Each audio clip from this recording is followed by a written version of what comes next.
Ladies and gentlemen, just a reminder that we will be having a minute's silence as a sign of respect for former National League player and Hall of Famer David Savinsky, who passed away today after a long battle with cancer. May he rest in peace.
Ladies and gentlemen, welcome to this round 13 clash at the Frank Holohan Soccer Complex between the Dandenong City and Port Melbourne Sharks. A very important game here.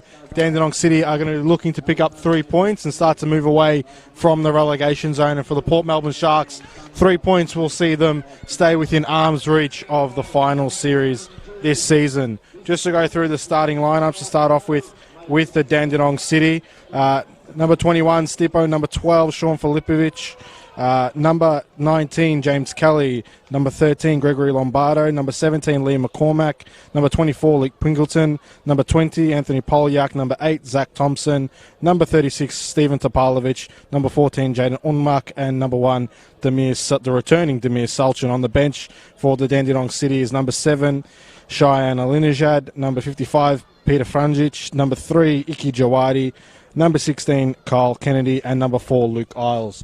For the Port Melbourne Sharks, the starting lineup will be number 12, Veli Sesnik, number 11, Chai de Godoy, number 4, Michael Eager, number 9, Sam Ford, number 14, Kamal Ibrahim, number 16, Alan Kearney, number 22, Ute Konagaya, number 2, Adamu Kuroma, number 3, Michael Lee, number 6, Alan Mulcahy, and number 1, Matthew Symes. On the bench for the Port Melbourne Sharks is number 18, Finn Beakhurst, number 20, Nicholas Arraes, number 8, Maker. Number 25, Jonathan Sebastian Munoz. And number 7, Brody Taylor, who has made a switch this week from the Bentley Greens to the Port Melbourne Sharks. So an interesting signing there for the Port Melbourne Sharks. So just confirmation, Brody Taylor from Bentley Greens to the Port Melbourne Sharks so far as we await kickoff. I will be joined very soon by my colleague Demir, but he is running a little bit late, so apologies for that. You're just going to have to bear with me in the meantime.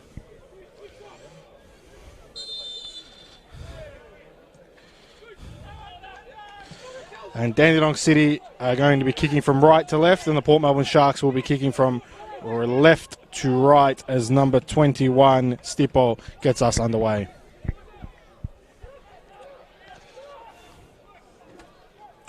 Anthony Polyak coming down this right-hand side now, cutting in on his left foot.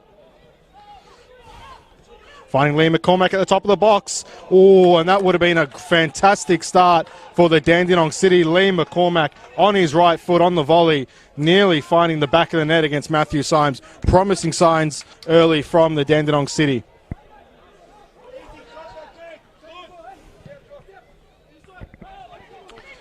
Big kick forward towards Sam Ford, who has given away the foul on Stephen Topalovic, so it will be a free kick here for the Dandenong City. Demir Salchin straight in between the sticks after returning from a bit of a hiatus from football for the last couple of months. Obviously, finishing up last season on a championship winning season for the Dandenong City, but he returns here tonight in between the sticks as he looks to take this free kick for the Dandenong City.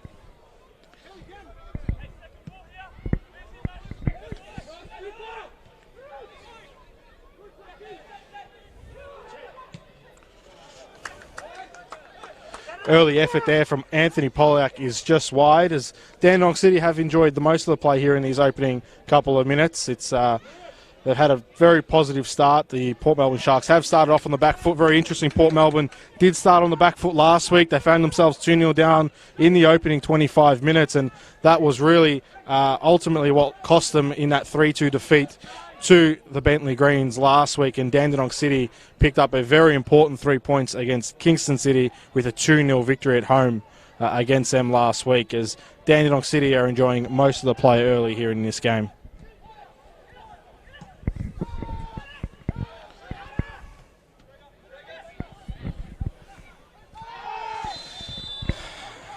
Foul from Topalovic there on Ute Konagawa, and Port Melbourne Sharks have a free kick here in a somewhat dangerous area. They do have a couple of decent set-piece takers. You've got Kamal Ibrahim, Ute Konagawa and Alamolke there. So definitely a dangerous situation here for the Dandenong City to defend early on in this game.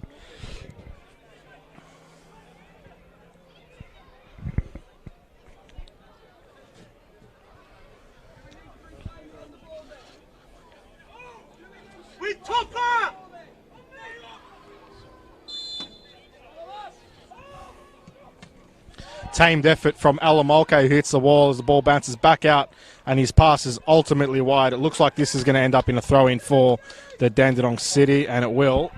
It's a throw-in for Dandenong City. Really a tamed effort in the end from Alamolke. His strike hitting the wall and bouncing back out. Early positive signs, I think, if you're the Dandenong City, who have started definitely more positively in this game.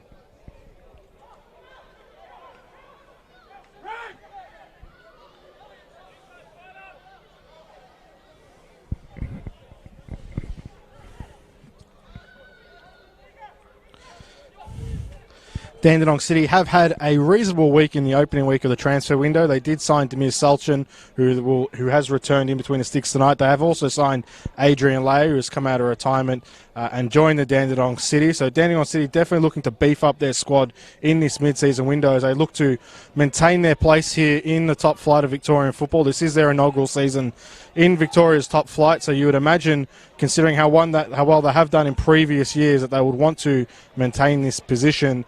Port Melbourne Sharks have made a good signing in Brodie Taylor during the week. That should bolster their squad up a little bit as they're going to look to push for finals contention, as Port Melbourne Sharks are trying to close down this one here, but it's a long ball over the top, and it looks like Port Melbourne Sharks are going to regain possession here. It's Karoma.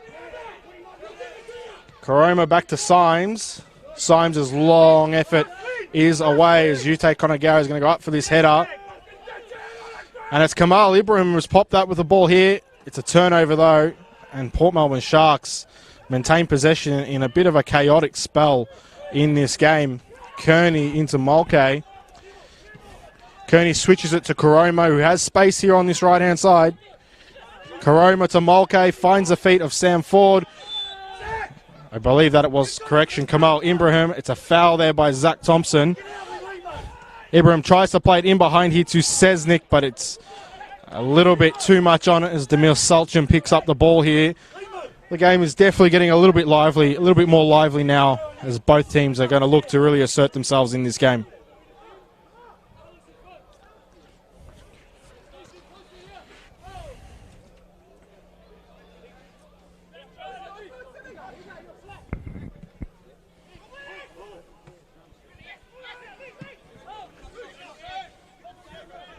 Sesnick down this right-hand side. Luke Pingleton deals with it well. It's going to be a throw in here for the Port Melbourne Sharks. Correction, I believe it was Gregory Lombardo that gave that foul away, not Zach Thompson. So Zach Thompson is playing in the midfield here tonight, who has found his way back into this squad as Sean Filipovic can break away here down the centre as he finds the Dandenong City here on this left-hand side. And it looks like it may end up a corner. Yes, it is a corner for the Dandenong City. So a opportunity here for the Port, early chance here for the Dandenong City to create something off this set piece.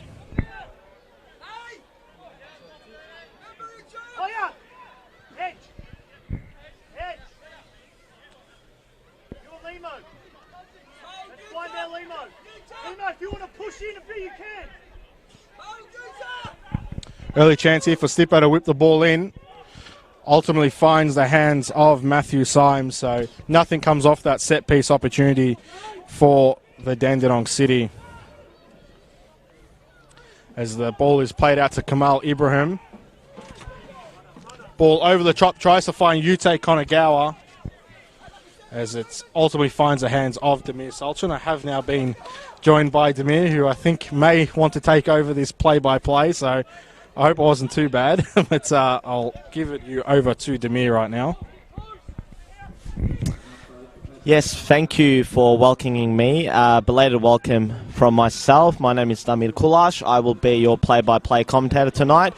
As you would have heard, I am joined by Matt Sultana for this round 13 fixture between Dandenong City and Port Melbourne Sharks here at Frank Holohan Soccer Complex, where Dandenong City are looking to make it 2 wins on the bounce after picking up their first home victory of the campaign last week with a 2-0 home win against Kingston City. Port Melbourne Sharks have had a few poor results in recent weeks, so they'll be looking to return to winning ways. Of course, they did lose 3-2 to the Bentley Greens last week in the game that you did call, Matt. Observations of Port Melbourne from last week's game? I thought last week they were quite poor in the first 25 minutes, and ultimately that's probably what let them down. Therefrom after, though, they were very good, and ultimately I think a draw would have been a fair result, but an unfortunate mistake from Karoma and Matthew Symes led to a third goal for Valentino Yoel that really killed off that game, but I don't think the result really reflected the way Port Melbourne played, because they did play very well in that game. As I said, Polyak on the ball here. He whips in across. Target is Kelly. It's found its way to Kelly, who tries to curl it. Ultimately, didn't have the direction there. But I must say, Dandenong City's attack looks much brighter with someone like Stipo Andrijašević back in it. He got an assist for Sean Filipovic's goal last week. And I think that he's almost like a new signing for him, given the fact that he's missed much of the season through injury, given his experience, his quality, and the fact that, you know, a little over, 2 years ago, he had a trial at the Wellington Phoenix after some sensational form with the Melbourne Knights in the FFA Cup in 2017.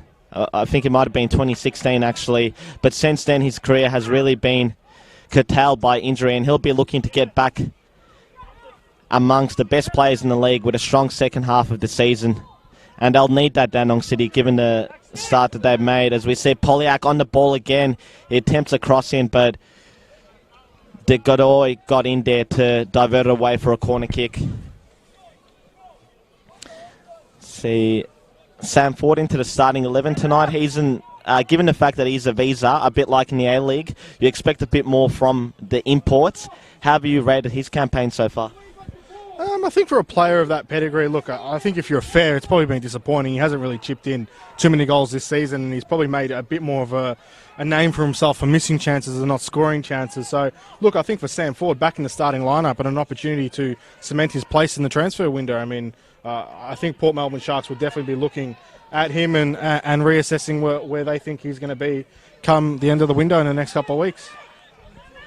Yes, definitely Ford on the ball there as he looked to clear the ball away following that corner kick from Dandenong City, but it'll be a throw in here for Pilkington. Plays in Kelly. Back post, Polyak tries to cut it back to Filipovic. Intercepted by Kamal Ibrahim. Mulcahy back to Ibrahim.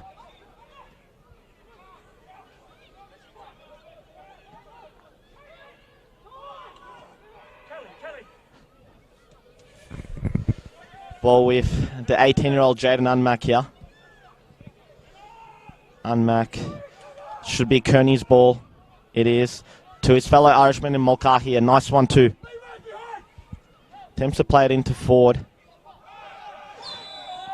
Conor Geyer was waiting for the scraps there, but referee Alessandro Azcura has called for a foul.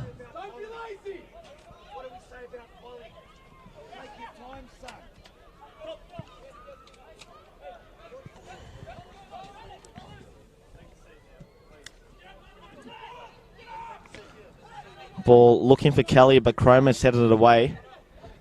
Chesnick won't be able to keep it in. Stipo Andrijašević on the ball. Pilkington allows the ball to go out for a throw-in.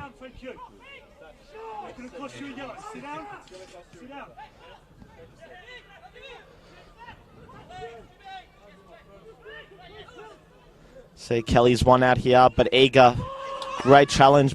Thompson breaks out to him, goes wide to Pilkington.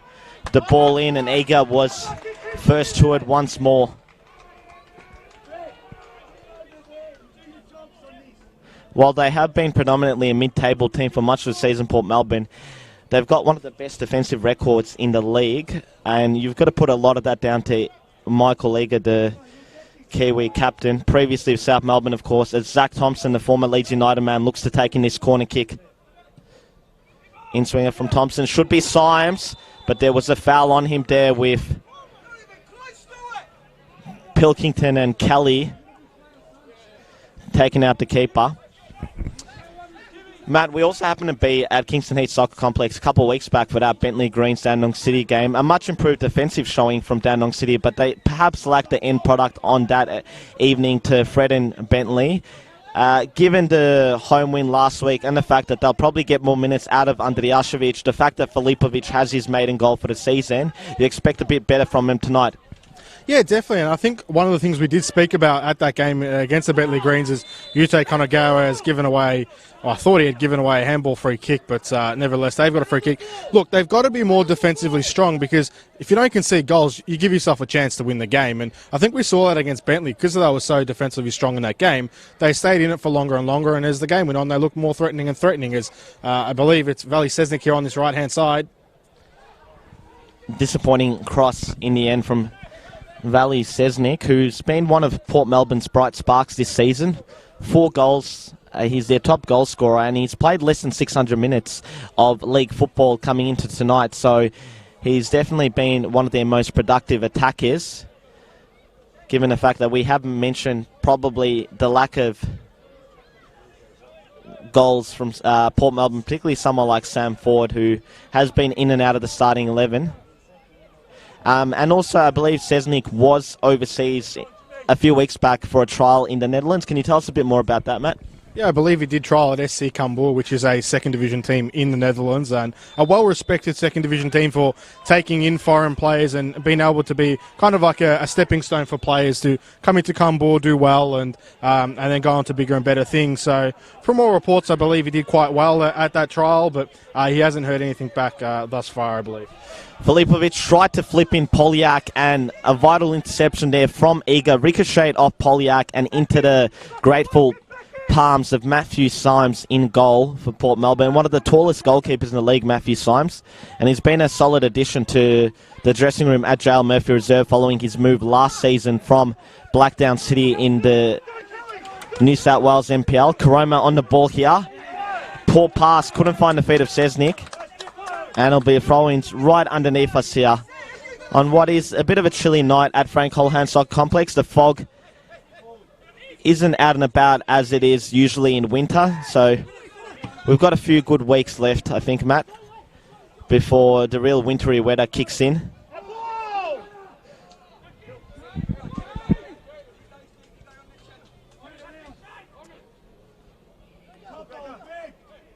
And a new face into the Dandenong City starting 11. Not sure if you've touched upon it yet, but Damir Salchin has returned after temporarily retiring, but he is a mid-season signing, so I think that might dispel the potential rumours that the club was looking to recruit former junior and Eugene Galekovic, who has called time on his A-League career after nearly 300 appearances in the A-League, as well as a few dozen in the NSL. Ball breaks out to Polyak here. Looks to play in McCormick. Couldn't get the cross away. De Godoy marching forward. Ball's here to feet of Lee. Tries to find Ibrahim. He has. It's a great pass. Ford's beaten the offside trap. No, he hasn't. Sulchin had to be alert in any case.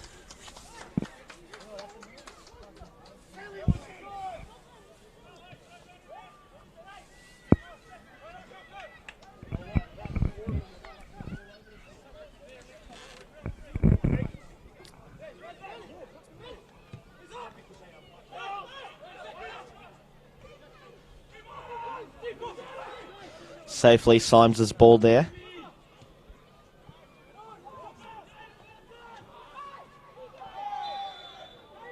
Also, a welcome return to the bench for Luke Isles, the Dandenong City left back. Missed much of last campaign with an ACL injury. As we see Ford turning his markers. Needs to play in Sesnik here.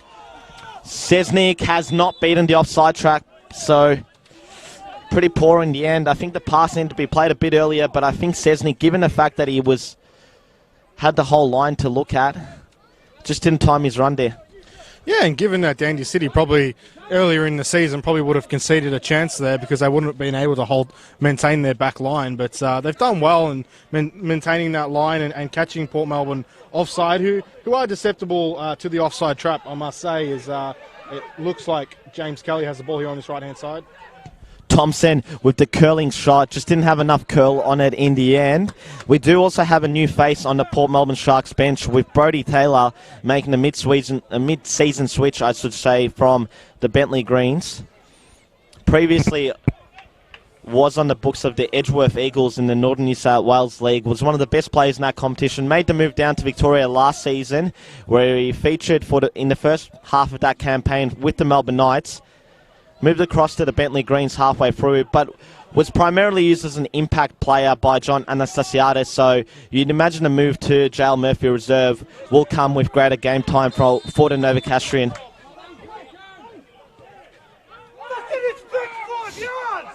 Lee plays it out wide on the left to Ibrahim. Ibrahim! Sulchin got a hand to it, and he's tipped it away for a corner. Almost caught the goalkeeper out there, Kamal Ibrahim.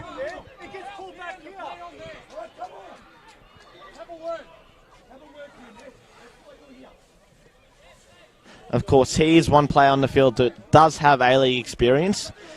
Of course, spent 2 seasons with the Melbourne Heart. Half and half, that's it. Half and half. Kind of guy's corner. Almost found the feet of Kearney. Topalovic looks to clear it away. He's found the feet of Polyak. Polyak's got plenty of space. He's 1v Cromer. But Cromer does well there defensively. And he's done even better there to win the ball away from Polyak. Lee.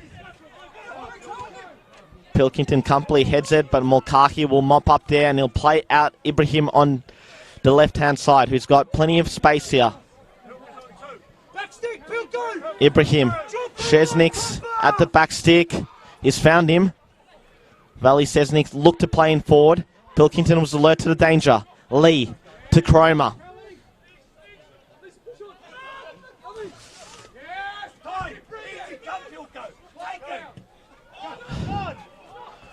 Ball played into Stipan Drjašević, but I think he was offside, and it's one of those situations where the linesman was just waiting for the attacker to get a touch on the ball before lifting the flag. Nonetheless, Drjašević didn't finish his run.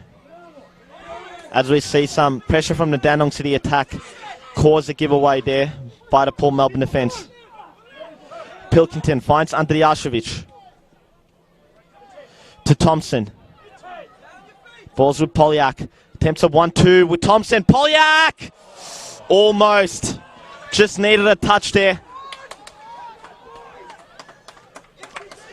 Good opportunity for Dandenong City to take the lead there, Matt. Yeah, some great little combination play by Polyak and Thompson, and Polyak's chance just flashes across goal, and was just all it needed was a touch for an attacker or a defender, and that one was going to end up in the back of the net. But Dandenong City a much more lively start in this game than they've had previously this season. They're definitely more organised defensively. They're pressing with the two. It's forcing turnovers against Port Melbourne Sharks. And then when they break quickly and they break in numbers. And it's just a much improved performance here so far from the Dandenong City, a side that is really looking to cement their place here in Victoria's top flight of football. Most definitely. So, coaching change with Mordich coming in a few weeks back, and they've definitely been more defensively solid. They'll just look to add some goals to their names in the weeks to come. They're looking to beat the drop as Ibrahim attempts to cut in there. Ball hasn't gone out yet for a corner kick, and it'll actually fall to the feet of Filipovic here. Sean Filipovic on the ball. He's got a few teammates in support. One of them is McCormick, who's made it run outfield, but it'll go crossfield to Thompson. Thompson finds Kelly. Polyak probably wasn't going on target, but Kearney wasn't to know. And it'll be a Dandenong City throw in right near the corner flag here.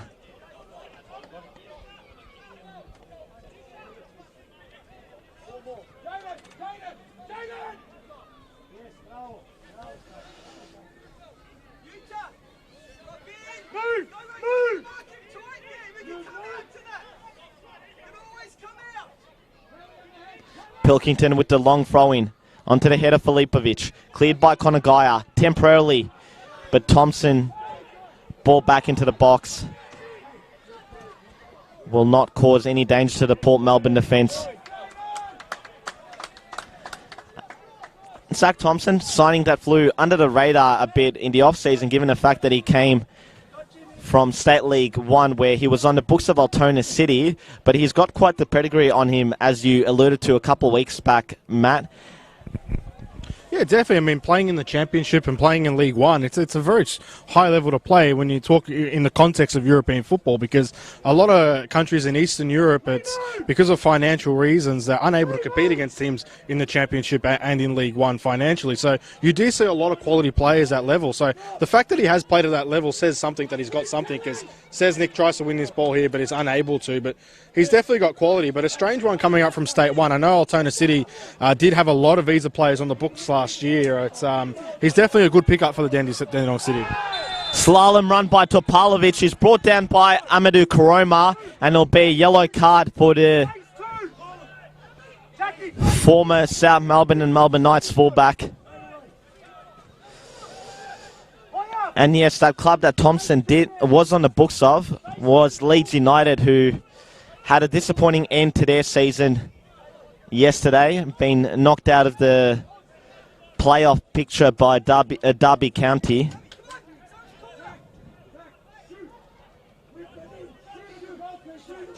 Thompson being told by his bench to shoot at the goalkeeper, so we might see an attempt on goal rather than a cross into the area here. Thompson, near post, and it's in! And it's Anthony Arshevich who's gotten a touch on it. No, it's Lombardo, in fact. And the cries from the Dandenong City bench to shoot have proved productive. Thompson 2, Lombardo. And Dandenong City have the lead here in the first half, Matt.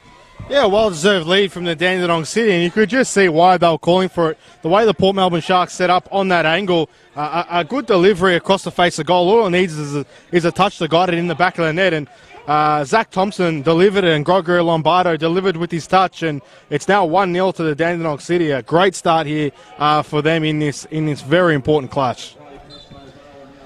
Caused a lot of unease between Matthew Symes and the Port Melbourne defence, and Greg Lombardo did his job, followed in the ball with his run, and has given his side the lead here in the first half, and his first goal for the campaign, so centre-back will definitely be very happy with that one.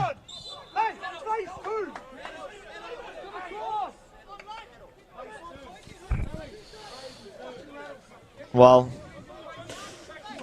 we heard it, Matt, only a few seconds before. The cries from the bench to shoot, go for goal. Port Melbourne were none the wiser about it, and ultimately proved to be quite costly.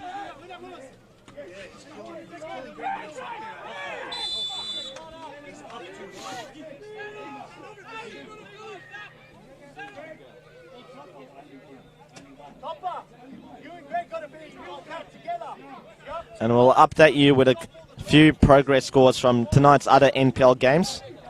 Of course, the early one out at Summer Street between Melbourne Knights and Dandenong Thunder. We'll wait for Thompson to swing in another one. Will it be as productive as the first? It won't clear the first man. Will Chroma clearing it, but McCormick's header back into the box. A bit of pinball there as Eager heads it out. Forward. Ball breaks out here to Sesnick, who's been in the offside trap. Sesnick. Thompson's provided defensive cover for Dandenong City.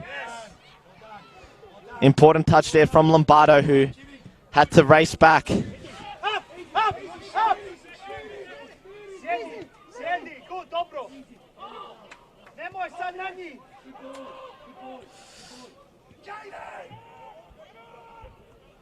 In the 55th minute, out at Summer Street, Dandenong Thunder still with that 1-0 lead, following a 10th minute Brandon Barnes goal. Out at CB Smith Reserve, we haven't even hit half-time yet, and Pascoval leads Altona Magic 4-0. So quite a collapse from Did Davis score all the guys? Altona Magic. Goal scorer is yet to be confirmed. So Port Melbourne cross goes into the back post, trying to find Sesnick. Connor Guy got a touch. Forward. Almost an equaliser. Ball got a touch off a Dandenong City defender, and it's gone out for a corner kick, and I think that touch might have just taken it away from goal. And going back to the game at CB Smith Reserve, Pascoval scored 4 goals in the space of 15 minutes. So I know Altona Magic have lost Ross Archibald to an ACL injury, but I think there's mid-season transfer window can't come quick enough for them to bolster their defensive stocks. Ball into the back post, and Eagers got his head on it, and Port Melbourne have an immediate equaliser here at Frank Holohan Soccer Complex. The Kiwis, one man you don't want to give space and time to get a header in the box, and he's punished Dandenong City there. Yeah, Dandenong City seemingly just switching off there on that corner. No one really attacked the ball there. Nobody took the assertiveness to attack it and try and clear it. And they kind of just all stood flat-footed. And it's Michael Eager really at the back post with a header, and he really didn't even have to jump for it. All he had to do was guide it into the back of the net. So Port Melbourne Sharks really, against the run of the momentum of the game, find themselves back into this, and it's now 1-1. And if you're Dandenong City, you'd probably be kicking yourself to let a goal like that in. Yeah, particularly given the fact you work so hard to get the lead, and then really once you get it, not only do you want to consolidate it, but you want to add to it, and Dandenong City haven't done that. And Eager's second goal this season as the Godoy puts in another cross that's gone to the back post and almost found Sesnick. Kelly will mop up here.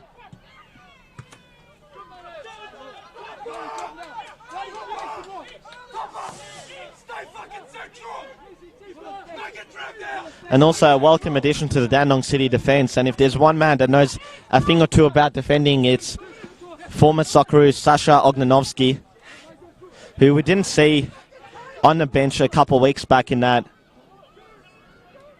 1-0 loss to the Bentley Greens. But given the fact that Dandenong City made an official announcement confirming the appointment today, and the fact that his A-League media duties are just about over for the campaign, it's a welcome addition to the coaching staff here at Frank Holohan Soccer Complex, with Ante Moric bringing in the former Socceroo and Asian Player of the Year back in 2010, following his Champions League success with Seongnam Ilhwa of Korea. McCormick. Floating ball played into Filipovic, but Koroma was first to it.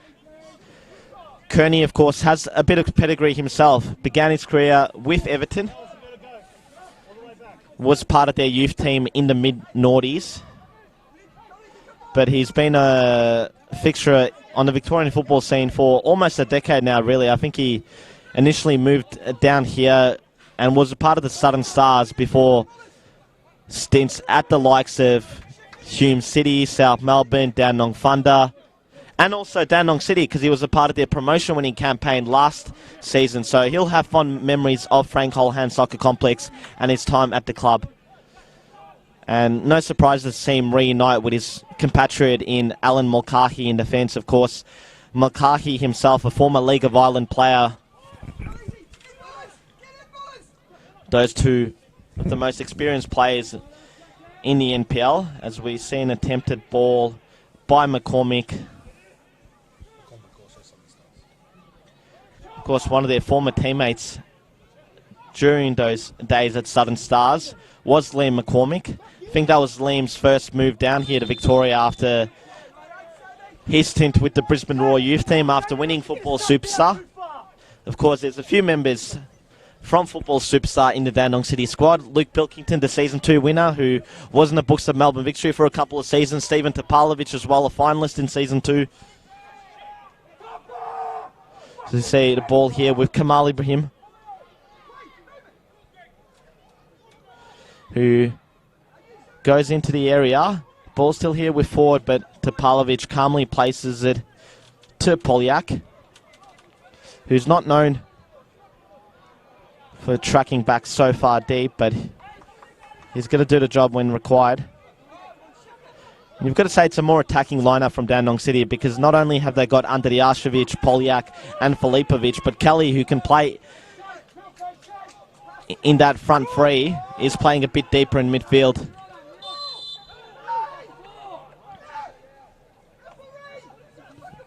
As we see an offside there being called against Sesnik. No, in fact, it was a Dandenong City offside. Balls with Kamal Ibrahim. Ibrahim! Just couldn't get it on target. Again, if you're Dandenong City, you don't want to let a player like Kamal Ibrahim cut in, because he can definitely hurt you. Yeah, I think he's one player that's been really unlucky with injuries. I mean, I remember that first season at Melbourne Heart, before the likes of Ali Babalj and the likes of Craig Goodwin in later years kind of stepped up. Kamal Ibrahim was kind of that first player that exploded onto the scene for them, that first young player that exploded onto the scene. And ever since then, he's just struggled with injuries, and he's always had injuries at the wrong time. I know, I think at one point when he first came to Port Melbourne, he broke his arm, and yeah, it's just things like that have probably let him down. But I think it's one that probably got away from the A-League in the end. But nevertheless, he's a very good player for this level. Yeah, of course, he would have been one of the last VIS graduates. And if I do recall correctly, him and Clement Taseski from Altona Magic moved to the Melbourne Heart at the same time, but neither of them was able to really create an extensive A-League career for themselves. I think, particularly in that second season, a few players emerged in Melbourne Heart that really left Kamal Ibrahim behind. One of them being Mate Duganzic, who was a regular fixture for Melbourne Heart / City over the years, and of course a former Dandenong City player, because he was here a couple of seasons back following his release from Adelaide United, and he also spent last season coaching their, or being assistant coach for their under-20s. So it'll be interesting to see if we see more of Mate Duganzic in the coaching ranks in the years to come. As you see, De Godoy tries to find Sesnik.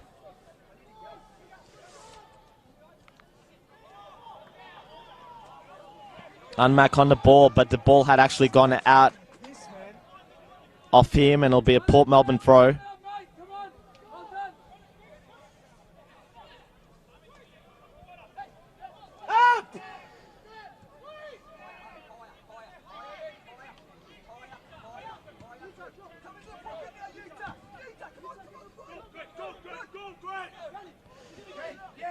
Eager to Konagaya, who find himself in unfamiliar defensive territory here.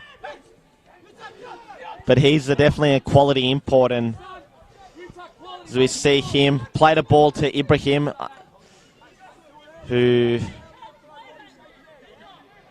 wasn't able to get his feet onto the ball as unmacked and defended well there. But Konagai's impressive campaign from Port Melbourne last season and this season. Ford gets himself on the ball, a bit of corner kick. Konagai's impressive campaign last season at Port Melbourne has continued on this campaign as well, and it's probably resulting in a bit of a, I'm not sure if it's enough to call it a Japanese influx, given the fact that Tatsuki Sakaya got signed by Avondale, and also Kingo Nakamura this week signed by the Bentley Greens, as the corner gets taken in. Salchin got his palms to it. Mulcahy back to Ibrahim here. Ibrahim with the floater. Topalovic safely heads it away. So does McCormick. And that won't do any damage to the Dandenong City defence. That attempted shot, I think, by Alan Mulcahy.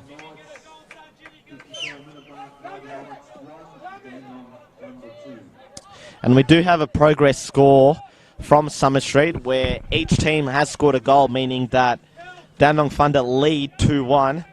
We'll try and get you to goal scorers as soon as we become aware. Balls to the feet of Filipovic here. Fails to control it. But just back to that Japanese influx that we are getting. Konagaya Sakai and now Kingo Nakamura, all previously on the books of NPL clubs in New South Wales. And no, New South Wales has more frequently recruited players of from Japan. You think back to someone like Hirofumi Moriyasu. He had a couple of seasons on the books of Sydney FC earlier on this decade. Certainly one recruitment strategy that Victorian clubs are now taking advantage of, because the one thing that you get from most Japanese players is that they're very good technically. I think that when you look at when you see the way that the likes of Sakai and Konagaya play, they are some of the best players in the league from a technical level. Yeah, definitely. They add end product in the final third, and I think as many teams are going to find out very soon, Nakamura, who's just signed for Bentley Greens, he has that end product and he has that quality. He's a very astute signing, but I kind of find that here in Victoria we tend to follow the trends of Sydney, but we tend to follow them a little bit later. So I'm not surprised to see this kind of Japanese influx coming into the league, and I think we'll see more and more of it as the years progress, because I think it makes sense to look at players not just from Japan but also from Asia, because there is high quality players out there, and I think Australia is an attractive place to come to live and to play football. So I think it makes sense for clubs to look at countries like Japan and other parts of Asia. Yeah, particularly Japan, Korea. Players are generally known to be quite gifted technically and certainly provide a punch in an attacking third, as we've seen over the years. As we see a bit of an argy-bargy between the two teams. Konagaya with the ball. He's got Ibrahim. Looks to play him. He's got plenty of space here. Kamal Ibrahim. Up against Unmac. Ibrahim cuts inside again. And just didn't have enough dip on it in the end to trouble Salchin and Dandenong City. Also noticed one of the other Bentley Green signings, Mario Ilic, has come from Team Wellington. And he represented Team Wellington at the most recent Club World Cup, where, from memory, they took a 3-0 lead against their Emirati opponents before losing that 3-goal advantage that they had. Went to a penalty shootout where they lost, so I think definitely the fact that they are a semi-professional outfit probably disadvantaged them in the end. You see Polyak now on the left-hand side. He swapped with Kelly. Thompson got his feet in there, but Eager was alert to the danger. Lee, another Queenslander, of course. Adam Piddick, the Port Melbourne coach, is a Queenslander himself, as the ball breaks out to another Queenslander in Polyak. Polyak tries to play in Andrijašević. Half-hearted appeals for a penalty there. Ball breaks out here to Andrijašević. And I think the ball's just ricocheted off Andrijašević and out for a goal kick there. So great defending again from Eager. And Eager, when you look back on his last few years, not only at Port Melbourne, where of course he's into his second season, but also at South Melbourne, where he's skipper over a number of successful NPL campaigns. He's another one of those players that maybe if there had been a second division, would have been on the books of a team there. Of course, another Kiwi who moved over to Victoria after being on the books of Team Wellington. Do recall he did have a trial with the Wellington Phoenix earlier on in the decade. As the ball breaks out here to Kelly. But Port Melbourne have one possession back. Ibrahim trying to play in Cesnik. Salchin came out and cleared the ball away for a throw-in.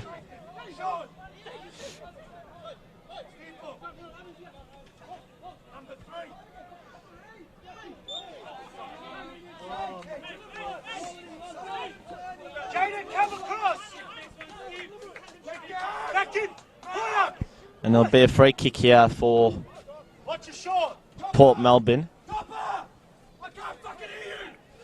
Looks like it's going to be the Godoy who's Stepped out here from left back to go take it. De Godoy, an interesting one because he's got quite a young player, made the move from New South Wales, but has prior experience in the Brazilian youth system. Ball gets played in, and it was missing a touch there. It was a great ball in my opinion, and no one from Port Melbourne attacked it. Yeah, it seemed like he whipped the ball in, but Port Melbourne weren't quite ready, and no one really attacked the ball because it was a great delivery in the end, and one of those ones, again, where you just need a touch and it probably ends up in the back of the net. But Port Melbourne Sharks probably really wasting a good opportunity and a good delivery there by De Godoy. Most definitely, as we edge closer to the half-time break.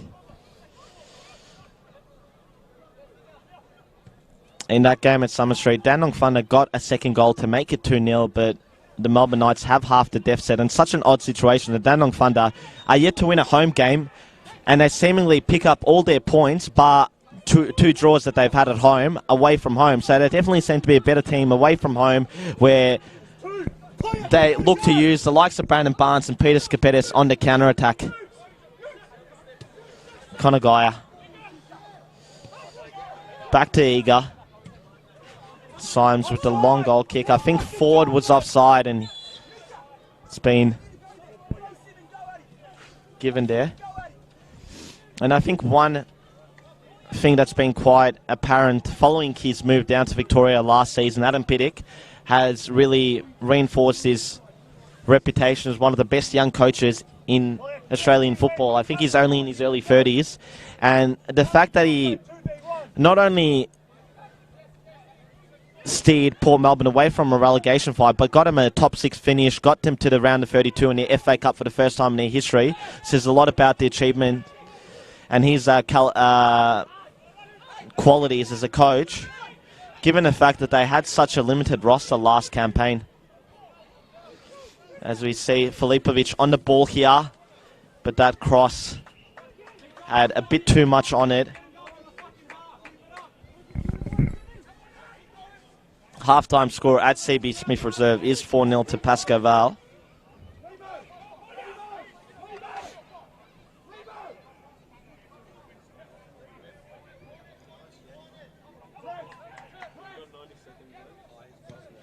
We're 43 minutes into this one, about 90 seconds away from the fourth official lifting up the board to indicate how much stoppage time there is.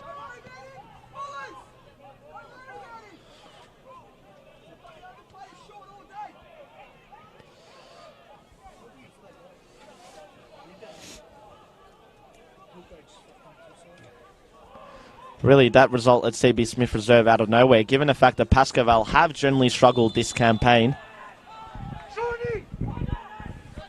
But I think Altona's defensive woes been exposed following the loss of Archibald. Yeah, and Pascoe Vale really have kind of been on a downward trend. I think they started not too bad, but then obviously they got knocked out of the FFA Cup by Eltham Redbacks in State League 1, so a team 2 divisions below them, and then they've backed it up with some poor results. But then, I think this time of the year you start to see those kind of strange results where a team pops up and just puts 5 past a team that you wouldn't think would cop that many. But, look, obviously for Pascoe Vale, this is a big win for them, and for Altona Magic, I think they're just desperate to get in some fresh recruits. I mean, like you said, they lost Ross Archibald, they lost Mikael Hemmond, they lost a lot of quality, and I don't think McShay and Lifton are quite back yet either, so I think this window is going to help them rejuvenate. Polyak found Filipovic, whose shot took a deflection, is going to go out for a corner kick as Dandenong City look to reclaim the lead, approaching the half-time break here. Tell Zach to take his time. 1 minute of at a time, with Dandenong City looking to ensure that this is the last opportunity that they have for this half. As Thompson swings it in onto the head of Andrijašević, but it just had a bit too much on it. And you'd assume that will be that unless Port Melbourne or Dandenong City can muster a quick attack out of nowhere.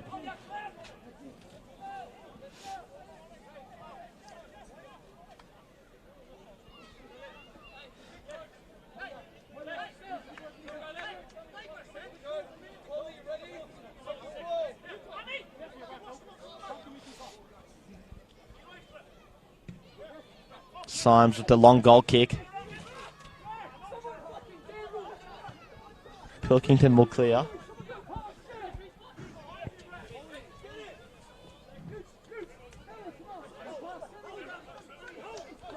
Maybe one last opportunity here for Port Melbourne, but that will be that for the first half. An entertaining first half here at Frank Holohan Soccer Complex. Ends all square at 1-1. Dandenong City took the lead through a Greg Lombardo header from a Zach Thompson set piece, but the lead didn't last long with Michael Eager getting his head onto a corner kick to equalise for the Port Melbourne Sharks. Matt, thoughts on the first half? Yeah, I think some positive and negatives for both sides going into the sheds. For Dandenong City, I think they started quite lively in that half. They worked hard, they got themselves a lead, but I'm sure they'll be more than disappointed with themselves to have conceded a goal in the manner that they did. And for Port Melbourne Sharks, look, they head to the sheds 1-1 and they can readjust some things, and hopefully in the second half they can come out and put in a bit of a better performance for their sake. But I think plenty to play for in the second half for sure.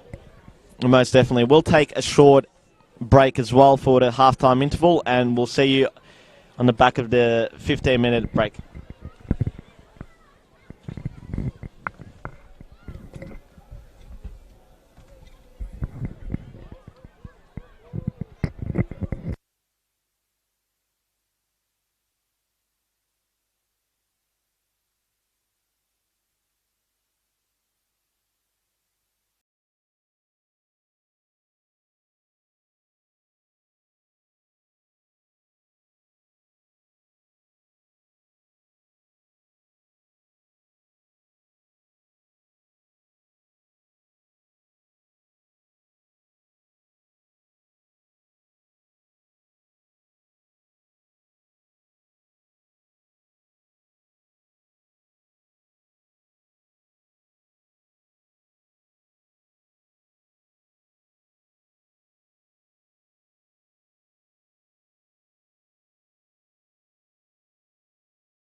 And welcome back here to Frank Holohan Soccer Complex for the second half in this round 13 NPL Victoria clash between Dandenong City and Port Melbourne, with the scores locked at 1-1. Greg Lombardo got a 25th minute opener for Dandenong City, but a Michael Eager equaliser 4 minutes later means that we're still locked and parity ensues between the two teams. No halftime substitutions to report on. Progress score from the other game is that Melbourne Knights have gotten a 19th minute equaliser, with the game being locked at 3-3 in that one. So it's been a thriller there. Not so much at CB Smith Reserve, where Pascavel are having a lot of fun against Altona Magic. 4-0 up at halftime. The goal scorers in that one, Bernabeu Madrid, Davey Van Schip, Johnny Vakritis, as well as Mo Rahimi, the Afghan international. Of course, here in the first half, we've got two defenders, on two centre-backs on opposing teams to the goals. Two very experienced players in Lombardo and Eager. Ball here to Connor Geyer. Plays in Lee. Topalovic got in with a vital touch there to take the ball away, and it'll be a Dandenong City throw-in.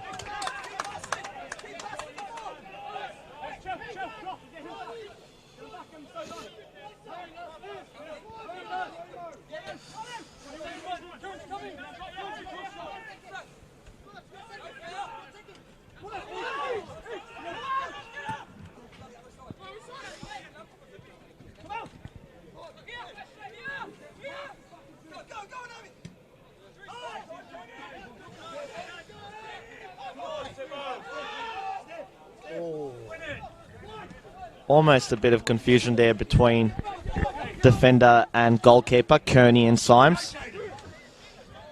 Sees Dandenong City with a throwing opportunity in an attacking position here.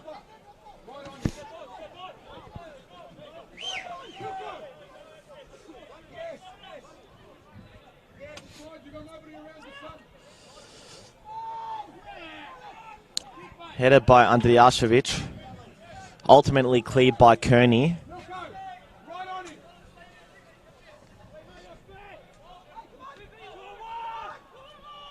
Polyak on the ball, whips it in. Out by Lee. Cesny clears. Only as far as McCormick. Thompson back inside. But I think Andrijašević was in offside position. And I don't think there's too many 18-year-olds out there like Jaden Unmack that have played with such a distinguished honour roll of footballers in the last few years. Of course, a few years back, when he made his Dandenong City debut, they had former Socceroo Lubo Milicevic, Nick Kalmar, Mate Duganzic. Of course, now he's getting coached by a defensive expert in Sasha Ognanovsky. Also, as you mentioned earlier in the first half, Adrian Leia has also agreed terms with Dandenong City as a bit of manhandling on forward there results in a free kick. And if the other rumour that we have heard is that Brendan Santalab, perhaps after his A-League swan song on Sunday, will be joining Dandenong City in their fight for survival. So they'll be, I think, one of the most experienced squads going around with as Ibrahim prepares to take this one.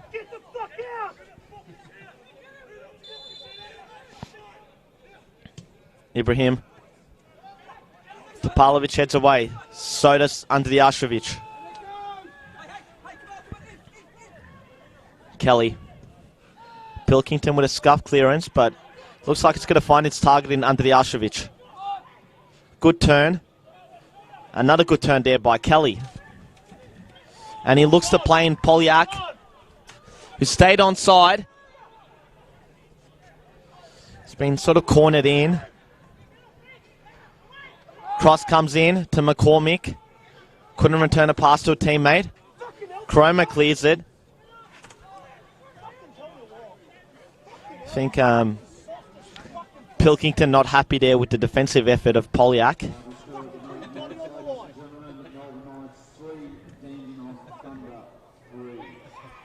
And I'm not sure if you've heard that, but the confirmation of the final score at Summer Street, 3-3 between Melbourne Knights and Dandenong Thunder.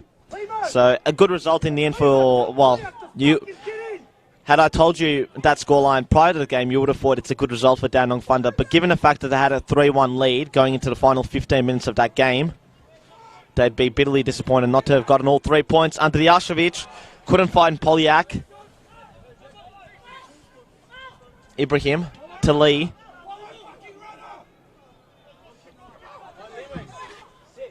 Does well, Ibrahim. He's really been Port's danger man. Looks to play in Cesnik, but Salchin was alert to it.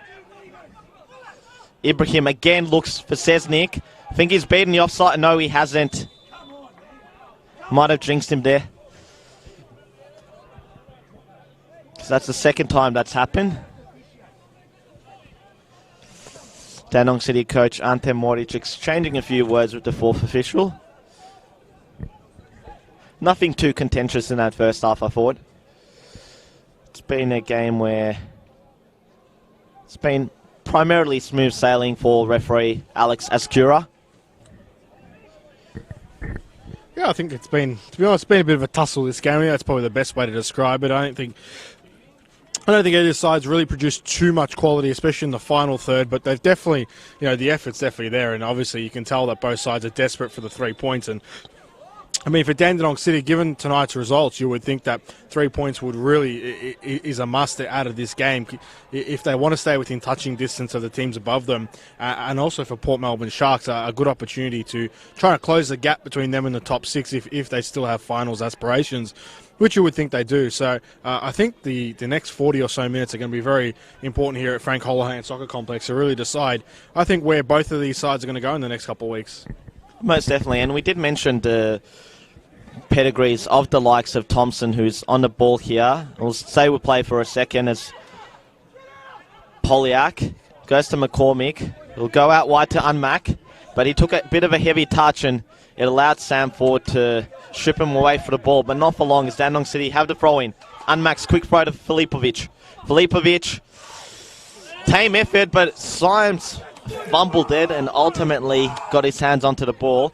As we were saying, Thompson's pedigree, of course, with Leeds United, Kearney's with Everton earlier on in his career, and James Kelly, another one that's gone through the youth setup of a respectable English club. I think he got his debut at Bolton Wanderers. Of course, I think even if he was at the Wanderers right now, he'd be earning more money at Dandenong City, given the Wanderers' financial woes of late. They've gone back into the third tier. Of course, a decade ago, they were quite a solid and respectable Premier League outfit, particularly during the tenure of Sam Allardyce, but the championship hasn't been too kind for a club who's located in the close proximity to the city of Greater Manchester. Of course, when Kelly was originally on the books of Dandenong City 2 years ago, he was also joined at the club by his brother Sean, who himself is an ex-Port Melbourne captain. And I'm not really too sure where his current whereabouts are as Dandenong City prepare to bring the first change of the game. It's going to be Shayan Alinajad, who's going to be coming on as he receives some instructions by assistant coach Semi Sivic down below us.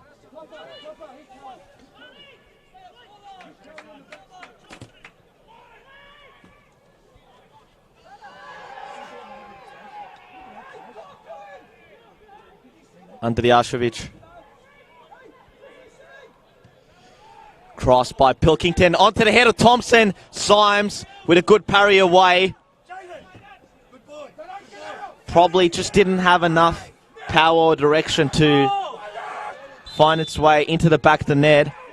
It's going to be a free kick here to Port Melbourne Sharks with a foul on De Godoy. I think it might be Polyak potentially the man to come off.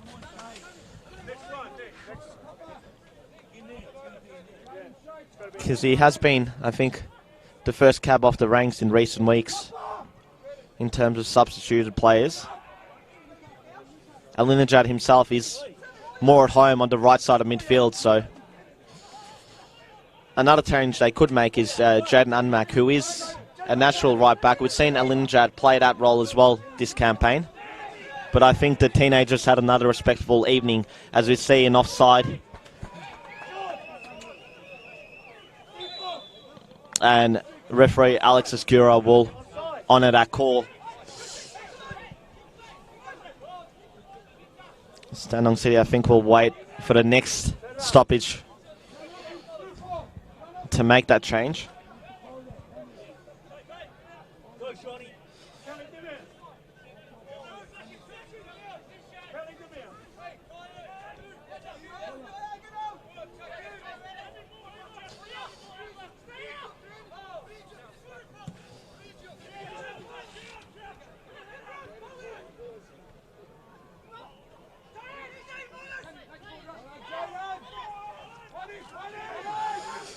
Thompson wins back possession, strikes.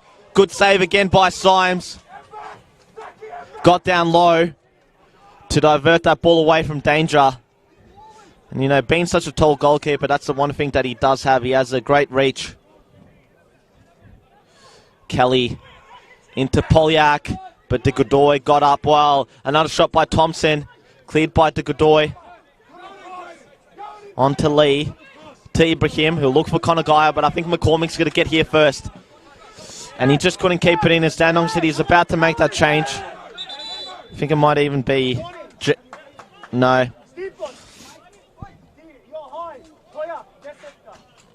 It will be Sean Filipovic who makes way, and he'll give the captain's armband to Steven Topalovic.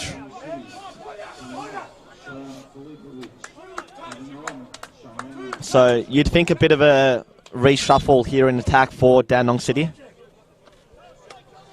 Think Polyak's gone into a more central position. Lee with the ball. Chesnick was all alone down on that right-hand side. Mulcahy plays it into Ibrahim. What can Port's danger man muster up here?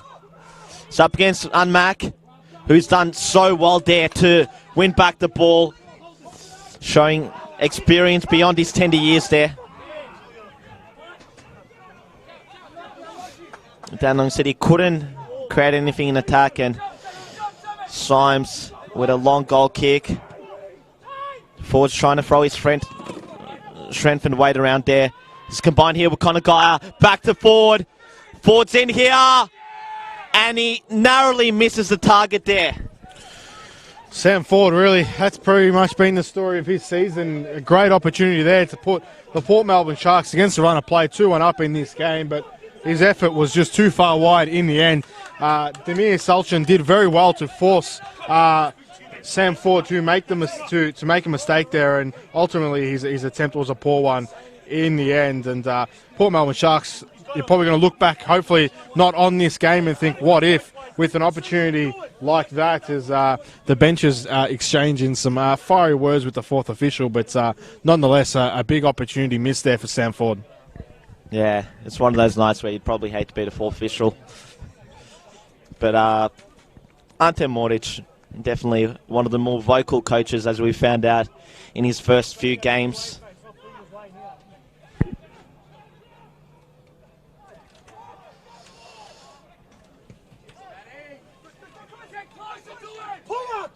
And just like any game that is being streamed live on Facebook, we are live and interactive, so feel free to leave comments down in the comments section and we'll read them out. Shout out to the Real A-League Confidential group chat as we see a foul being called out there.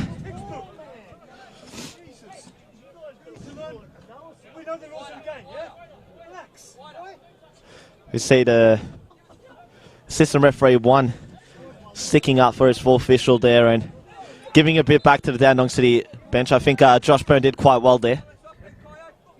Ibrahim with the free kick. Just had too much on it, and Salchin safely into his arms there.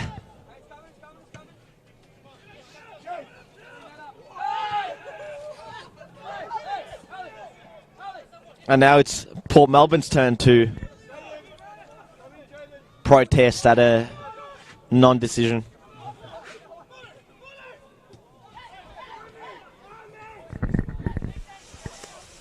Open up, Jaden.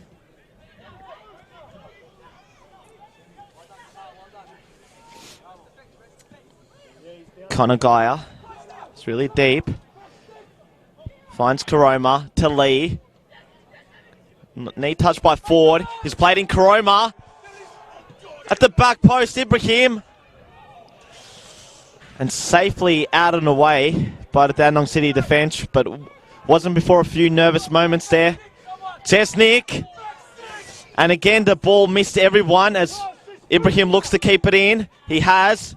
De Godoy with the cross. And again, Dandenong City at 6s and 7s at the back. Chesnik went for the ball, but it was in an offside position. I think a few questions to be asked defensively there. I think Dandenong City defence might be asking their goalkeeper whether he should have come out there. The goalkeeper might be asking the same thing. Yeah, I think Dandenong City probably just they've lost their cool a little bit. I think the emotions of the game are getting the better of them, and they've quite evidently lost their defensive shape. They're not pressing as well as they did in the earlier stages of this half, so they've got to get back to doing what they did well, because Port Melbourne Sharks, they absolutely cut them to pieces there in that opening chance. And the second and third attempts, I mean, you really can't be affording a team like Port Melbourne those type of opportunities. So Dandenong City, they need to get themselves back under control and back into the right mindset to get themselves back into this game. Yeah, and it's really just that end product that's missing from Port Melbourne, because they do a lot of good work in terms of bringing the ball into the final third. So you see Thompson looks for his compatriot Kelly. Cromer heads it away.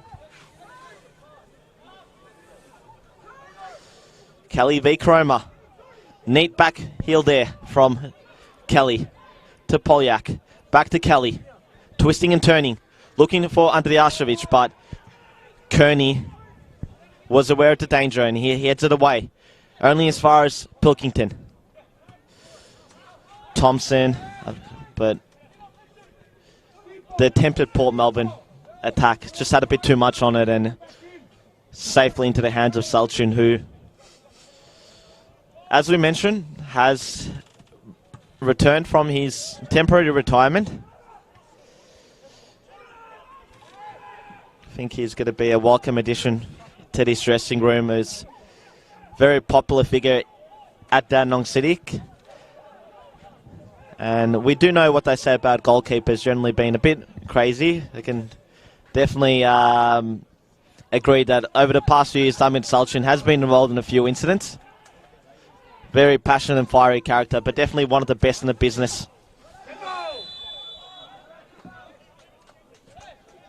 And I'm not saying that because he's a namesake, but he's a quality goalkeeper. As we see, Symes looking to play in forward, but just didn't have the direction on it. Topalovic and Lombardo headed away.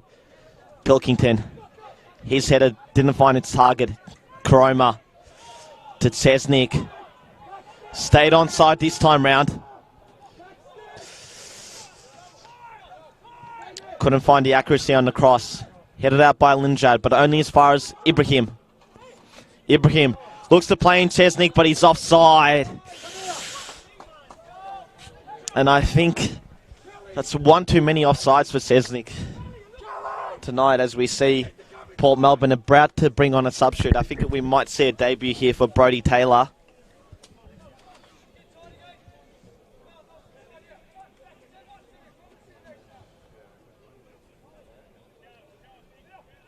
Of course, up until a few weeks ago, we did have a handful of Novocastrians in the league, with Nate Cavalieri and Keanu Moore being on the books of Kingston City. But I think Brodie Taylor and Melbourne Knights centre-back Aidan Bryce are the two remaining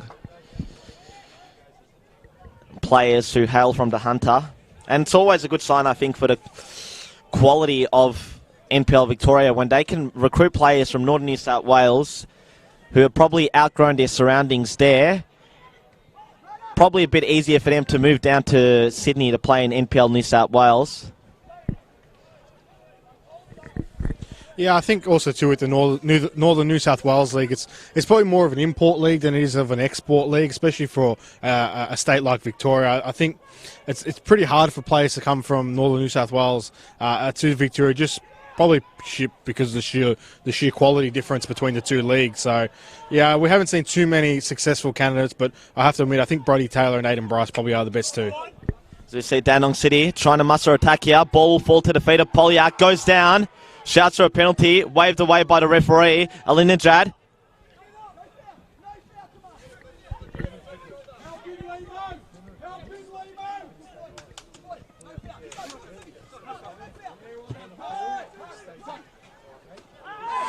Foul here right on the touchline.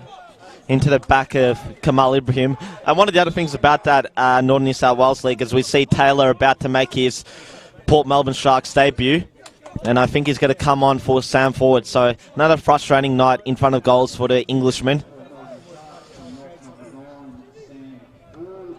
Now, the other thing about that Northern New South Wales League is that a lot of ex-A-League players that have piled their trade for the Newcastle Jets end up playing there. You think Daniel McBreen, whose best years came at the Jets' rivals at the Central Coast Mariners. Also the Griffiths brothers, Lubo Milicevic, Q Jarlians, Job Wheelhouse, Stuart Musialik. So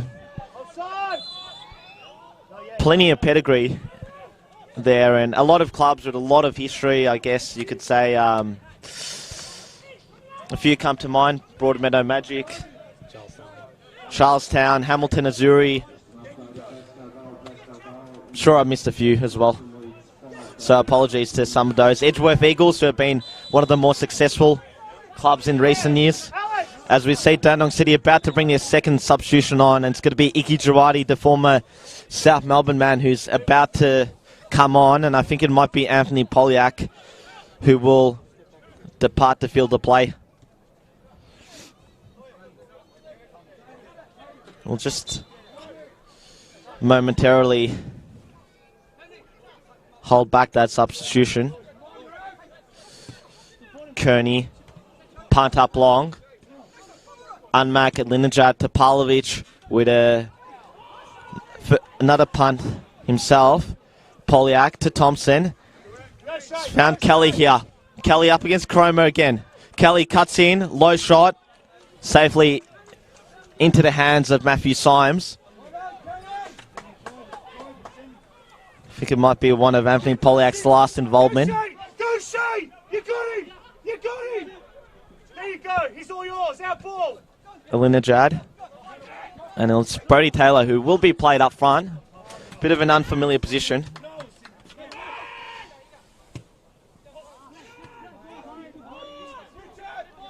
Andy Ashevich. To Kelly.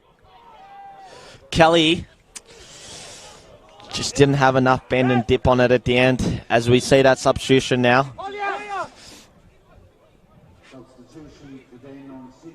I think while it has been generally a disappointing campaign for Dandenong City so far, I think that Polyak and Thompson have probably been their two best signings.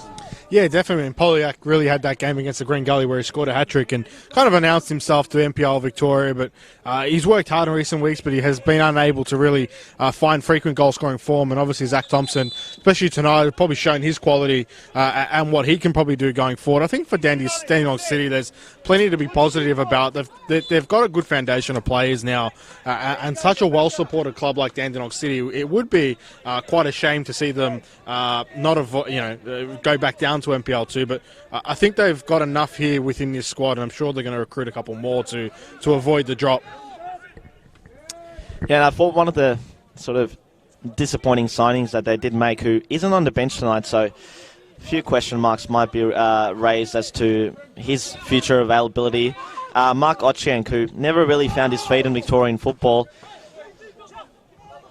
I'm not sure if he's injured or whether he's just out of favour, but I think with Dandenong City making or about to make a few signings in this transfer window, I think that there'll be a few players departing, and he might be one of them. Of course, they haven't had the best of luck with injury. Dean Piemonte, another one of their better signings from Oakley Cannons, is out through injury. Braden Mann, the Tasmanian goal-scoring machine, has been out since about round 5 or 6 through a mysterious back injury.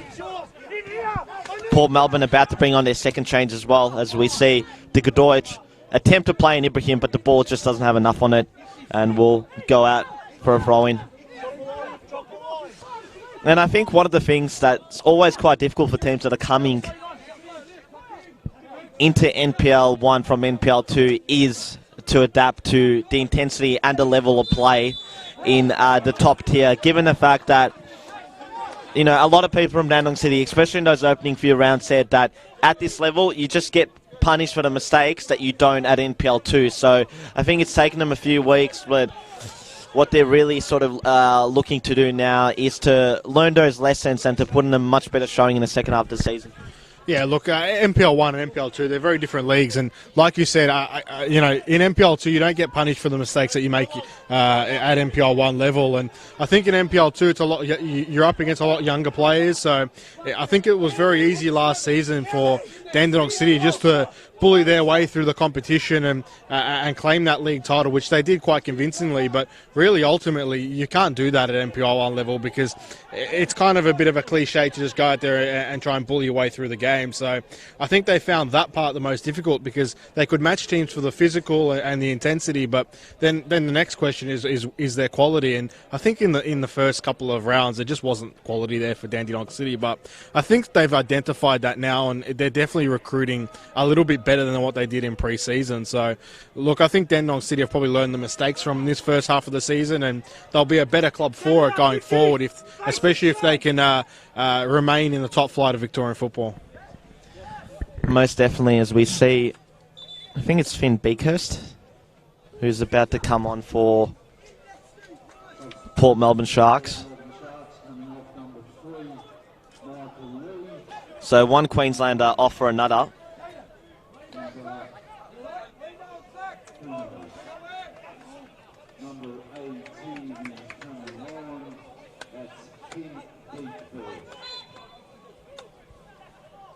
And of course, given the fact that Port Melbourne Sharks coach Adam Pittock is a Queenslander, it's no surprise that a lot of his recruitment has been centred around his home state, where he has a lot of familiarity and, of course, knowledge about the players there that might be able to make the step up to Victorian football. Of course, it's been a happy hunting ground recruitment-wise for a number of Victorian clubs. You think to Bentley Greens, Heidelberg United, Hume City, South Melbourne have recruited a few Queenslanders over the years that have been quality additions to their playing ranks. So I think, you know, Victoria really has established themselves in this NPL era as the best league in Australian football outside the professional A-League. Yeah, 100%. I think it's been known for a long time that Victoria is the best league and does recruit some of the best talent as Port Melbourne whip this ball in. We'll go back out to Connor Guy here. Not the greatest of crosses, but it found the head of the Godoy as Dandenong City look to create a counter here. Jawadi to Kelly. I think the opportunity to switch to play has gone, and disappointingly for Dandenong City, a promising counter ends with a giveaway of possession here. Port Melbourne have the throw. Eager, such a cool customer at the back for Port Melbourne. And Courtney, who in previous years, particularly at Dandenong City when you were here last season, was a central midfielder, so he's made the switch this campaign to the centre of defence, as has also Maker, the youngster that they brought in from Melbourne Victory Youth. So we see a shot there. Symes had to get down low. Under the Ashevich chasing it. I think he might have taken a slip, which ultimately saw him lose his footing. See Taylor chested to Ibrahim. Konagaya has a bit of space to Chesnik. Back to Konagaya. Looked to play it in Taylor. Ball's back into his feet. Back to Chrome, and they've gone all the way back to Eager. Kearney. To Mulcahy. Looks for the run of Cromer. He's definitely applying a lot of pressure onto Kelly. Kelly feels that he was fouled there. Assistant referee didn't make the call. And now Maker, who is absent tonight for Port Melbourne, will stay with play for a second. Mulcahy, can he whip one in? Ball didn't beat the first defender. Maker. Fun fact for him, he is actually the cousin of Ton Maker, who piles his trade in the NBA for the Detroit Pistons. Previously on the books of the South Melbourne under-20s, went to the Melbourne Victory youth team, and now Maker's found a home at Port Melbourne. I think he's been one of their quality young additions that they brought into the club this campaign, alongside the likes of Beakhurst and Cesnik. Yeah, I think Maker has some potential. I think he's quite physically quite an imposing player, with his height and his strength. I think at times, sometimes he lets himself down with some poor decision making, but he's definitely one player I think, given if he gets more game time at this level, could probably carve himself a nice little career out at NPL 1 level. I think Finn Beakhurst has been a really good pickup for the Port Melbourne Sharks. I think he's had some teething problems, but he'll get better with more game time. And I think Cesnik, I think at some point, as we see Port Melbourne Sharks come away here, Brady Taylor up against the Lindenjad, who's keeping watch. Ball into the area, couldn't find a Port man. Lombardo clears. Andrijašević has done really well there, but the end product just missing, as he slipped, I think, when he attempted to play that pass. We'll give you a progress score as well from CB Smith Reserve, where, of course, Pascoval had a halftime lead of comfortable halftime lead of 4-0.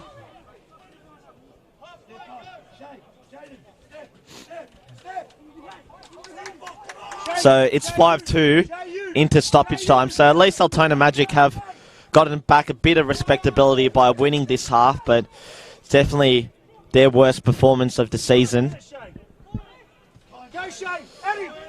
Ball at the feet of Alinajad here.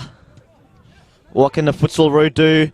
Plays the ball in to Thompson. Couldn't get it under control. Under some pressure from the Port Melbourne defence, and ball ends up safely into the hands of Matthew Symes. As we got into the final 15 minutes here. Imagine there'd be a few minutes of injury time as well, as is standard.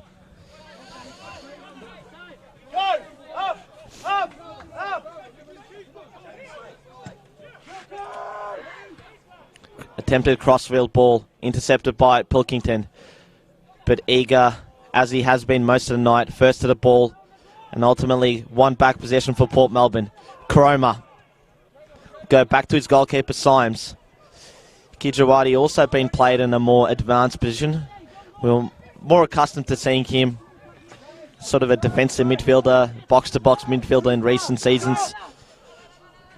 A player who probably hasn't reached the form that he had in the early years of the NPL, where he was one of the best midfielders in the competition.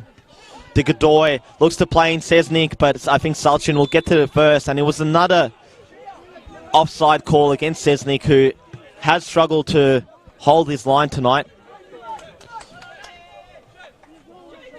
I think he makes a lot of promising runs, but it's just that lack of experience or maturity there that's let him down. Yeah, I think it's a little bit of that, but also, too, I think we've got to give credit to Dandenong City. They've held that line quite well tonight, and really they've caught Port Melbourne Sharks off nearly every other time offside. So, look, probably if this was a round 3 or 4 game, I think a couple of those chances would have slipped through, but they've done well to hold the line, and I think given that Port Melbourne Sharks have such young players in Finn Beakhurst and in Sam Ford and in Valley Cesnik, it's quite easy for those players to fall into the trap of getting caught out. Yeah, most definitely, and you'd expect the defence to improve given Ognanovsky's joining the coaching staff as the Port Melbourne attack breaks down. And also, if you're Steven Topalovic or Greg Lombardo or Petar Franic, your spot is on the line now, because they've also signed, as we mentioned earlier, Adrian Leia. So you've got a player that's won, a couple of A-League championships under his belt, and he, was for a number of years one of the best defenders in the A-League. So not only experience and quality it provides you, but that know-how that I guess has been lacking in the first part of the campaign. And together with Ognanovsky being a part of the coaching staff, you'd expect their defence to improve. I think one thing that perhaps that arrival of Leia does is also potentially free up Topalovic to play as a DM, as we see an attempted ball over the top.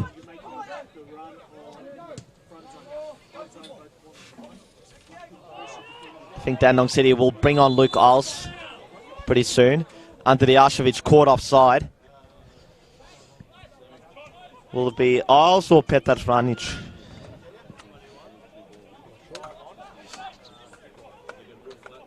Papa, switch on now and get too flat, yeah? I think it might be Petar Franic, the former Melbourne Victory man. So not a player with A-League experience.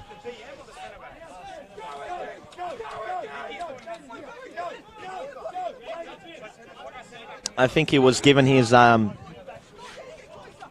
debut in the final few years of the Ernie Merrick era, and he left the Victory in early 2013, and since then he's primarily played in the state leagues as well as an overseas stint in Uzbekistan, out of all places.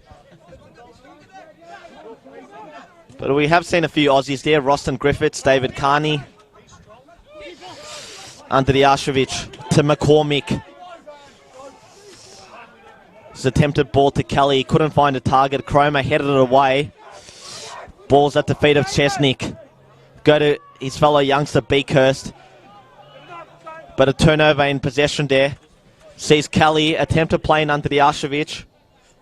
It's done well with the touch. Up against the Godoy. Andrijašević cuts inside. Was probably lacking a deflection there, because had it deflected, it could have really gone anywhere and troubled Symes.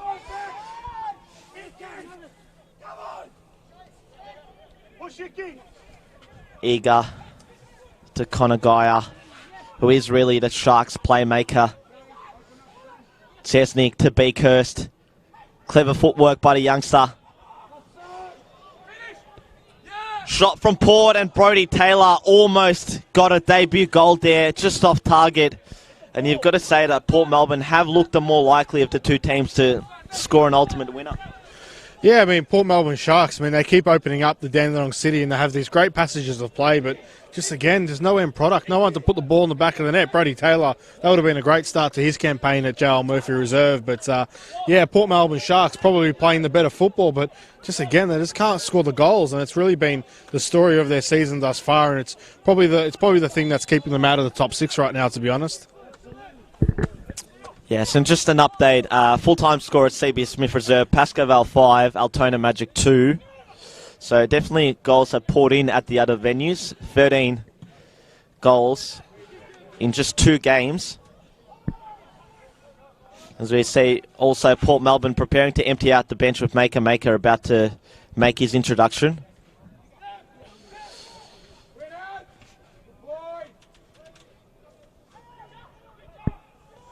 Have noticed that Konagaya is playing deeper. And we see a heavy challenge there. I think it was Kearney on Andrijašević. The Dandenong City bench is furious with that one.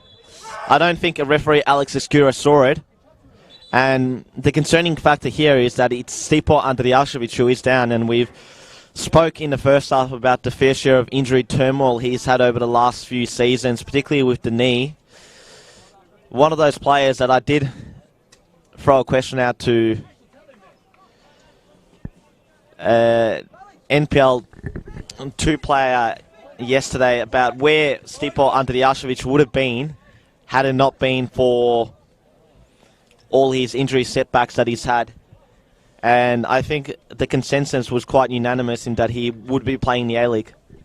Oh, for sure. I think there's no doubt that had he not had the injuries that he had, that he would be playing somewhere in the A-League. And you would imagine, given that there's 2 more teams coming in next season, that it would have just been a matter of time. But look, you hope that he can avoid injuries and have a good second half of the season here at Frank Holohan's soccer complex, and then build on that next season. And obviously with MacArthur and with Western United coming in, you would hope that does equal more opportunities for NPL players, and for a player like Stipo to potentially get given another opportunity.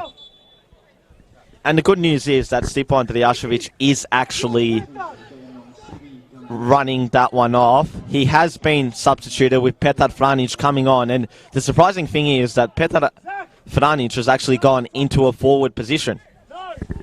Yeah, well, I don't think that was expected for the Dandenong City, but they have taken Stipo off, and Peter Frunjic is going to play up front. We did see Mark Ochang earlier this season play in a right wing position also, so I think it's just probably the lack of depth in the attacking half for the Dandenong City. Maybe he's in the school of Dion Dublin / Jamie Hardwell, centre back / centre forwards. Time will tell. It'd be quite something if he was to get the winner. Alinejad to Thompson. He has a bit of space to run onto. Looks to return the favour. Alinejad chasing this one. Couldn't keep it in. Yeah, I definitely don't think I've seen Petar Franic in anything other than a centre back / right back role.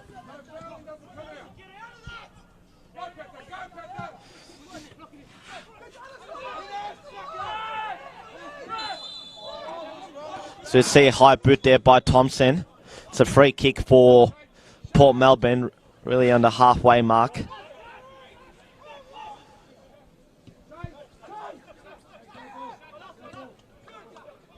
And the disappointing thing for Stipo was that on the back of that successful FA Cup campaign and also a couple of, or 2.5 good seasons at Melbourne Knights, at a time when the Melbourne Knights were probably on the decline, he secured that move to the Bentley Greens, and he only, in 18 months of football, played 2 games off the bench for him. Such was the extent of the injury issues that he did have. As we see Topalovic win the ball, but I think it was a bit too rough. And it'll be a yellow card for Topalovic for not immediately ceding possession. Yeah, Topalovic tried to get away with that one, but he was unfortunately unable to. But back to your point about Stipo, obviously only playing 2 games at the Bentley Greens, and I mean the extent of that injury was quite severe. It really hindered probably his progression, because you imagine playing in a team like the Bentley Greens, he would have been on the ball so often and so much that his qualities really would have shined through. So probably a missed opportunity there at his time at the Kingston Heath Soccer Complex. That free kick by De Godoy ultimately came to nothing as Dandenong City clear away.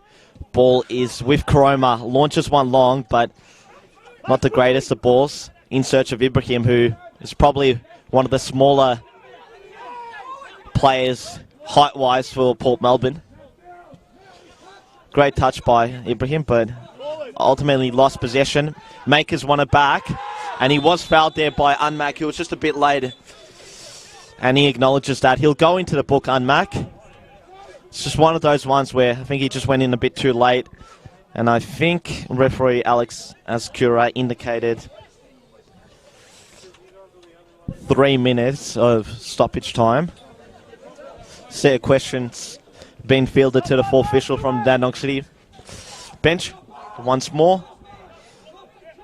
But I think that was a foul, and Unmac acknowledged it. They've got a few tall men here. Eager, Maker, Kearney, De Godoy as well. Ibrahim will take it. Goes forward. Lombardo headed away. Connor Geyer just overhit that one.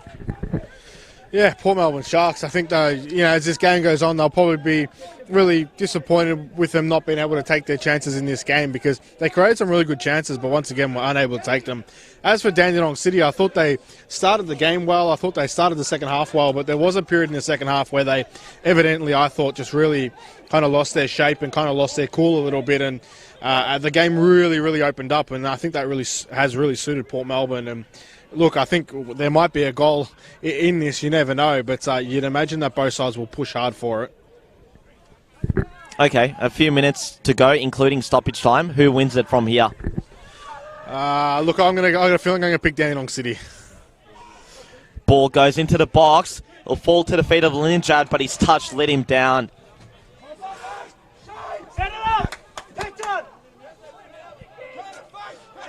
Could have also presented you the option of a draw. It's staying this way, which it does feel like it will be, given the lack of accuracy in front of goal tonight. It's the 2 centre-backs that have shown the strikers how it's done. Yeah, for sure. Eager and Lombardo really showing their counterparts how it's done. So Look, probably a draw would be fair, and it would probably represent what these two teams lack the most, which is just somebody in that final third to put the ball in the back of the net. I think both sides clearly lack that and clearly need to find somebody that can do the job. Well, I think if the rumours are true, Santalab will be a good addition, as we see the fourth official raise the board up to indicate that there'll be 3 minutes of stoppage time. So it's there for the taking. Can one team get a winner here? Port Melbourne have looked the most likely in this half.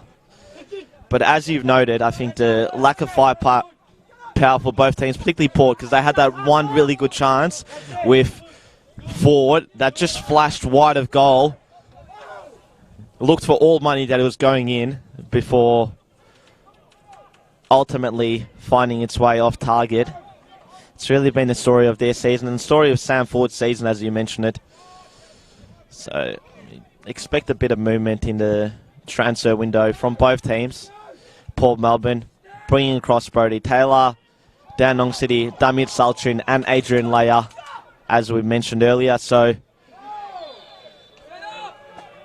I imagine that won't be the end of their mid-season transfer activity. Yeah, I think an interesting one. I'm going to throw a question to you, Demi, on Brody Taylor.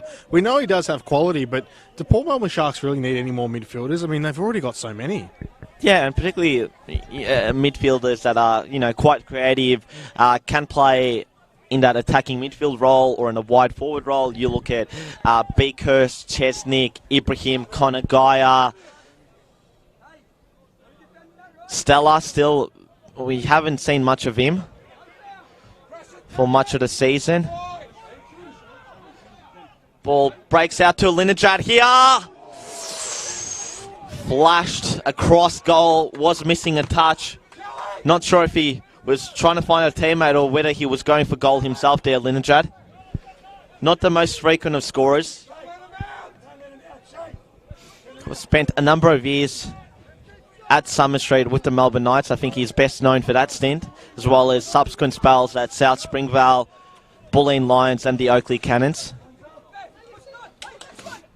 Connor Gaia, Brody Taylor. They are missing Daniel Clark, who did go off early, I think midway through that first half last week, injured.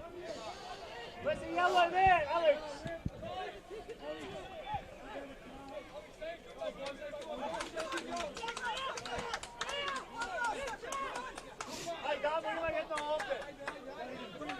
So maybe a final opportunity here for Dandenong City with Salchin about to take this free kick. It'll be a long one. They've definitely got a lot of bodies in there. Franic up against the Godoy, but he's a very tall player and he's very proficient when he rises up for a heading challenge there.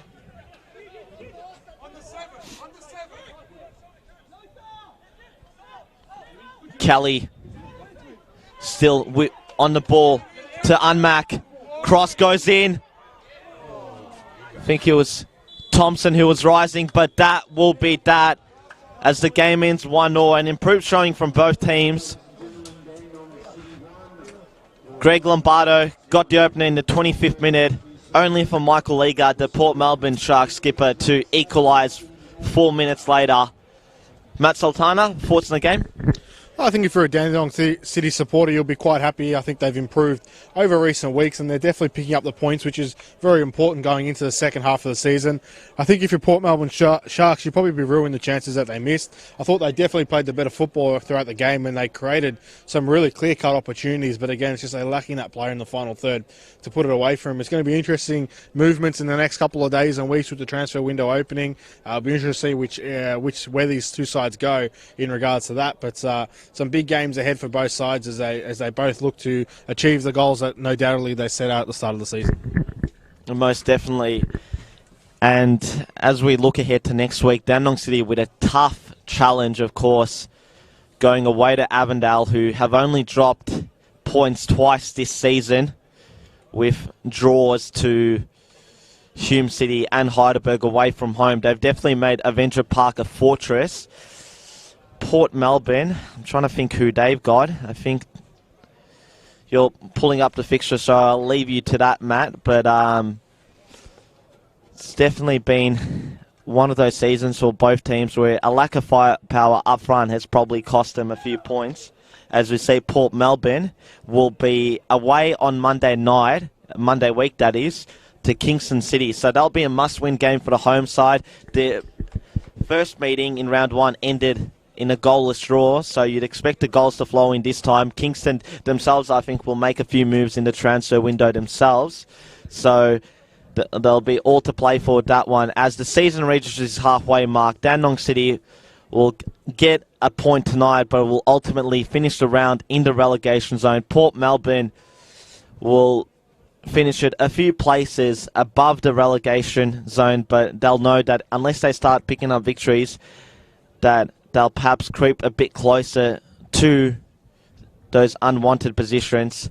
I think overall both teams have got the quality to be performing better, but it just hasn't gone their way this campaign, and they'll look to rectify that with a few signings in the mid-season transfer window. So just repeating here, score between Dandenong City and Port Melbourne finished 1-1. My name is Damir Kulash. On behalf of myself and Matt Sultana, thank you for tuning in and joining us, and we'll see you soon.